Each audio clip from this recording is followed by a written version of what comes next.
औज़ुबिल्लाहिमिनश्शैतानिर्रजीम बिस्मिल्लाहिर्रहमानिर्रहीम।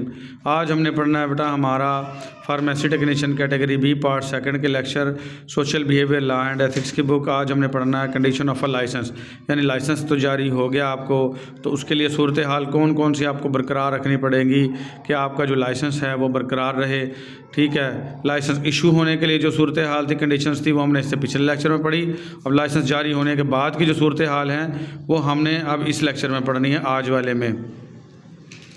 तो ये हमारी बुक का है बेटा पेज नंबर 43। तो पढ़ते हैं इसको। The licensing authority shall issue a licence in form 9। Licensing authority बार बार तीसरे चौथे लेक्चर में बार बार आ रहा है बेटा कि लाइसेंसिंग अथॉरिटी जो है वो फॉर्म 9 पे जारी करेगी लाइसेंस, और फॉर्म 10 या फॉर्म 10 पे करेगी, सब्जेक्ट टू द कंडीशन, उस कंडीशन के मुताबिक स्टेटेड इन द लाइसेंस, जो कि लाइसेंस के ऊपर कंडीशन दी गई होगी, and to following general conditions, और वो मदरजा झेल सूरत हाल है वो कौन कौन सी हैं बेटा। अच्छा, ये जहन में रख लें बेटा, जो फार्मेसी होती है कैटेगरी ई वाले फार्मासिस्ट जो हैं उनको फॉर्म 9 पे लाइसेंस जारी होता है, ये मरूजी बन सकती है। और जो मेडिकल स्टोर वाले जो आप डिप्लोमा कर रहे हो उनको फॉर्म 10 पे जारी होगा। ठीक हो गया। तो वो कौन कौन सी कंडीशन के तहत होगा। इन केस ऑफ फार्मेसी, अगर फार्मेसी है आपकी, यानी आपने कैटेगरी ए कर रखी है और आप बड़ी वाली फार्मेसी बनाना चाहते हो जिसमें तमाम अद्वियात बेच सकते हैं, ठीक है, the person shall display the word pharmacy, sorry बेटा थोड़ा स्टॉप करना पड़ा था हमें। तो इन केस ऑफ फार्मेसी, अगर आपकी फार्मेसी है तो the person shall display the word pharmacy, वो शख्स फार्मेसी का लफ्ज़ लिखेगा। ये मारूजी, पक्की मारूजी आती है बेटा।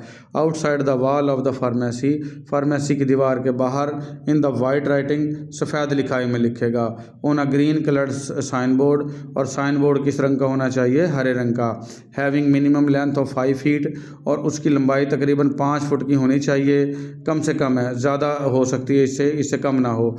एंड विड्थ इज 2.5 फीट, और उसकी चौड़ाई 2.5 फीट हो कम अज़ कम।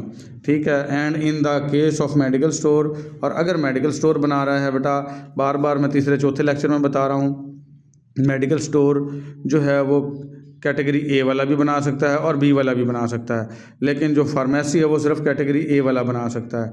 ठीक है। तो अगर आप मेडिकल स्टोर बना रहे हैं, the person shall display the words medical store, कोई भी शख्स जो है वो लफ्ज़ मेडिकल स्टोर लिखेगा। ठीक है। इन वाइट राइटिंग, सफ़ेद लिखाई में लिखेगा। On a blue coloured sign board, और साइन बोर्ड कितना होगा, कौन सा होगा, ब्लू कलर का। फ़र्क कितना है, फार्मेसी भी सफ़ेद लिखाई में, मेडिकल स्टोर भी सफ़ेद लिखाई में, लेकिन फार्मेसी का साइन बोर्ड हरे रंग का था, ग्रीन कलर का, लेकिन मेडिकल स्टोर का साइन बोर्ड कौन सा है, नीले कलर का, ब्लू कलर का है। With the same minimum dimensions, और इसकी डायमेंशन भी सेम होंगी, यानी 5 फुट से लंबाई कम ना हो और 2.5 फीट से उसकी चौड़ाई ज़्यादा ना हो। ठीक है। एज रिक्वायर्ड फार्मेसी, जैसा कि फार्मेसी के लिए रिक्वायरमेंट थी, मेडिकल स्टोर के लिए भी वही रिक्वायरमेंट होगी। तो फिर आ जाएगा बेटा, a person who is registered under section 24A, कोई भी शख्स जो रजिस्टर हो सेक्शन 24A(1)(a) के तहत, यानी ए कैटेगरी वाला, of the pharmacy act 1967, pharmacy act 1967 का, और 11/1967 ये इसका रूल है बेटा। Shall personally supervise the sale of the drug under the licence, वो लाजमी खुद निगरानी करेगा अद्वियात की जो सेल हो रही हैं। और इन फॉर्म 9 फार्मेसी, जो फार्मेसी के लिए फॉर्म 9 था। And a person who is registered under section 24(1), यहाँ पे बी लिखना चाहिए था उनको, और वो शख्स जो रजिस्टर्ड बी में इंटर होगा, ये आप और डिप्लोमे वाले, of the said act, same यही एक्ट है उसका भी। Shall personally supervise the sale of drug under the licence in form 10, और वो भी सुपरवाइज करेगा, निगरानी करेगा लाइसेंस की। ठीक है। फॉर्म 10 पर मेडिकल स्टोर के लिए।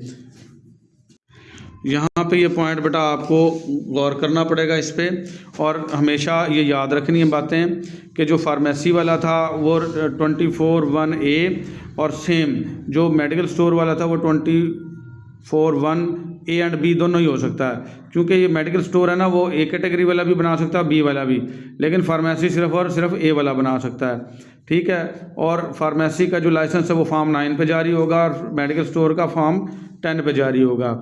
ठीक है, लेकिन दोनों अपनी अपनी जगह पे जो अद्वियात हैं उनकी निगरानी करेंगे जो सेल हो रही हैं। खुदा न खास्ता अगर वो कोई स्पोरियस ड्रग यानी नकली या जाली दवा सेल करता पकड़ा गया जिसने मेडिकल स्टोर बना रखा है, तो जिसके नाम लाइसेंस होगा, जिसकी डिग्री होगी, उससे भी साथ में जेल होगी, ये जहन में रखना।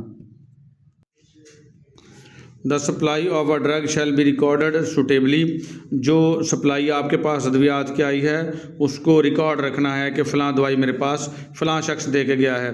एंड द रिकॉर्ड्स, और इसके जो रिकॉर्ड्स हैं, द बिल्स, और इसके बिल हैं, और द काउंटर फॉइल्स या काउंटर फॉइल्स हैं, shall be preserve for the period of at least 3 years from the date of the sale, और सेल जब अद्वियात हो जाएँ तो उसके तकरीबन 3 साल तक वो आपने रिकॉर्ड भी संभाल के रखना है कि फ़लाँ दवाई फ़लाँ कंपनी से मुझे मिली थी, फ़लाँ उसका बैच नंबर था, और तकरीबन दवाइयाँ जो बिकने के बाद भी कम से कम 3 साल तक आपने रिकॉर्ड रखना है। खुदा न खास्ता कोई भी शख्स आए कि केस करे, मैं तो फ़लाँ मेडिकल स्टोर से ये दवा लेके गया था और इसने मुझे नुकसान दे दिया या हमारा बंदा मर गया है, तो आपके पास वो बैच नंबर मौजूद हो कि आया वाकई ही ये दवा जो है उस मेरी दवा से नुकसान हुआ है या ये मेरे ऊपर झूठ इल्ज़ाम लगा रहा है। अगर आपके पास वो दवा हुई और आपकी ही दवा से वो मतलब उसको नुकसान पहुंचता हुआ, तो कोई मसला नहीं, घबराने की ज़रूरत नहीं है। फिर वो मैन्युफैक्चरर को देखेंगे, सैंपल लेंगे, मैन्युफैक्चरर को देखेंगे। ठीक है कि मैन्युफैक्चरर ने आया कि दवाई ठीक बनाई थी या नहीं बनाई थी। तो अगर आपके पास रिकॉर्ड ना हुआ, इसका मतलब है आपने कोई रद्दोबदल किया था और आप फंस जाओगे। फिर तो लाजमी रिकॉर्ड कम से कम आपने 3 साल के लिए रखना है। ये यहाँ पे लफ्ज़ काउंटर फॉइल्स आया था बेटा, ये चेक के लिए था या रसीद के लिए था। तो ये रसीदें, बिल, चेक, रिकॉर्ड 3 साल के लिए आपने संभाल के रखना है। और drug specified in the schedule B and D, वो ड्रग जो ख़ास हैं शेड्यूल बी और डी में। And preparation containing such a drug shall not be sold except on, और इनकी जो तैयारी या इनका जो बेचना है वो तब तक ही हो सकता है। And in accordance with the prescription, जब प्रेस्क्रिप्शन होगी यानी डॉक्टरी नुस्खा होगा, ओरिजिनल टू बी रिटेन्ड, और जो ओरिजिनल है रखेंगे आप लाजमी बाय द फार्मेसी, रखे कौन, फार्मेसी और द मेडिकल स्टोर या मेडिकल स्टोर।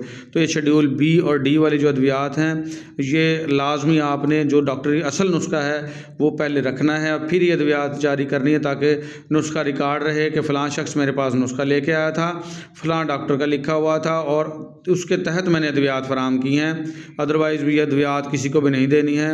और ये नुस्खा होना किसका चाहिए, of are registered medical practitioner, एक रजिस्टर्ड मेडिकल प्रैक्टिशनर होना चाहिए। और अ प्रेस्क्रिप्शन में भी dispensed with a case of an emergency, या प्रेस्क्रिप्शन जो है वो मुहैया की गई है किसी भी एमरजेंसी केस में, recorded in writing in the register, और जिसका रिकॉर्ड आपने रजिस्टर में रखना है लाजमी के फ़लाँ शख्स एमरजेंसी में मेरे पास आया था तो मैंने उसको ये दवा मुहैया की है। And no such prescription shall be required for sale, और कोई ऐसी प्रेस्क्रिप्शन की ज़रूरत नहीं है जिसको बेचने के लिए ऑफ द ड्रग दवा के, to a registered medical practitioner, जो रजिस्टर्ड मेडिकल प्रैक्टिशनर होगा, और हॉस्पिटल डिस्पेंसरी होगी, और एनी अदर इंस्टीट्यूशन या कोई भी और इदारा हो।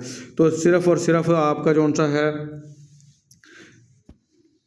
तो अगर आप बेटा किसी रजिस्टर्ड मेडिकल प्रैक्टिशनर को डायरेक्ट दवा सेल कर रहे हो, या हॉस्पिटल को दवा सेल कर रहे हो, या किसी भी इदारे को सेल कर रहे हो जो आगे दवा सेल करता है, तो उसके लिए प्रेस्क्रिप्शन की ज़रूरत नहीं है।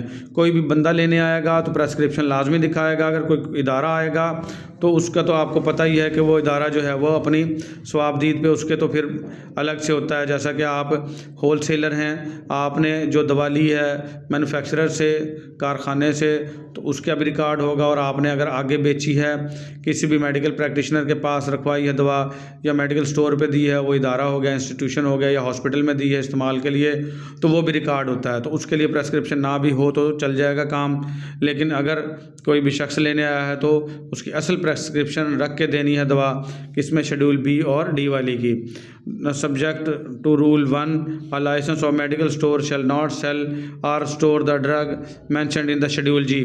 तो जो रूल 1 है उसके तहत जो मेडिकल स्टोर वाला है, जो आपने बनाना है बेटा, आप कैटेगरी बी वाले हो तो आप शेड्यूल जी की दवाइयाँ नहीं बेच सकते।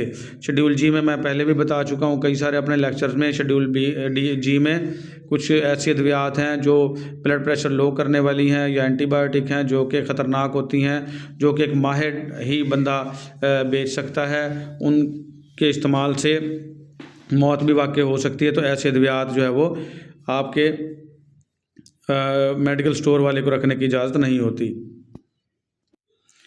The sale of the drug specified in the schedule B and D shall be recorded at the time of supply in a register।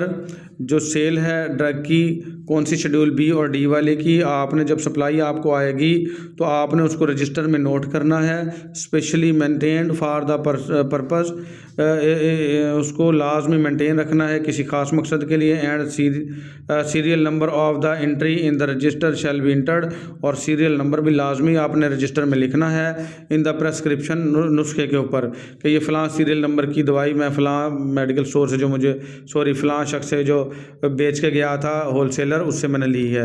And the following particular shall be entered in the register, और मंदरजा झेल चीज़ें भी लाजमी register पे लिखनी हैं। B और D schedule वाली उसमें सीरियल नंबर आ गया। एस नंबर का मतलब क्या होता है बेटा, serial number. Date of sale, किस डेट को आपने दवा सेल की है। नेम ऑफ द प्रेस्क्राइबर, किसने ये अपना डॉक्टरी नुस्खा लिख के दिया था, प्रेस्क्राइबर कहते हैं बेटा। जो डॉक्टर की स्लिप होती है उसको प्रेस्क्रिप्शन कहते हैं। तो जो डॉक्टर लिखेगा उस प्रेस्क्रिप्शन को, उसको हम प्रेस्क्राइबर कहेंगे। तो उसका नाम भी होना चाहिए, नेम ऑफ द पेशेंट, मरीज़ का नाम, नेम ऑफ द ड्रग, दवा का नाम, नेम ऑफ द मैन्युफैक्चरर, ये दवा बनाई किसने है, उसका नाम, क्वांटिटी सोल्ड, कितनी मिकदार में दवा बेची है, बैच नंबर क्या था इसका, signature of the qualified person, qualified person जैसा कि आप क्वालिफाइड पर्सन बन रहे हैं, या फार्मासिस्ट जो होता है वो क्वालिफाइड पर्सन, उसका साइन भी होंगे। And quantity purchased and balance, और कितनी क्वांटिटी आपने ख़रीदी है और उसका बैलेंस आपके पास कितना मौजूद है। तो ये तमाम की तमाम चीज़ें अपने रिकॉर्ड में रखनी हैं शेड्यूल बी और डी वाले की। ठीक है, तो ये चीज़ें बेटा लाजमी आपने अपने पास रखनी हैं किसी भी पेचीदगी या मसाइल से बचने के लिए। फिर आज के लिए हमारा इतना ही बेटा। फिर हम पढ़ेंगे कैंसलेशन और सस्पेंशन ऑफ अ लाइसेंस, कि अगर आपने कोई ऐसे खिलाफ वर्जी की तो आपका लाइसेंस जो है वो कैंसिल या सस्पेंड हो सकता है, वो हम पढ़ेंगे अगले लेक्चर में। आज के लिए इतना ही, अल्लाह हाफिज़।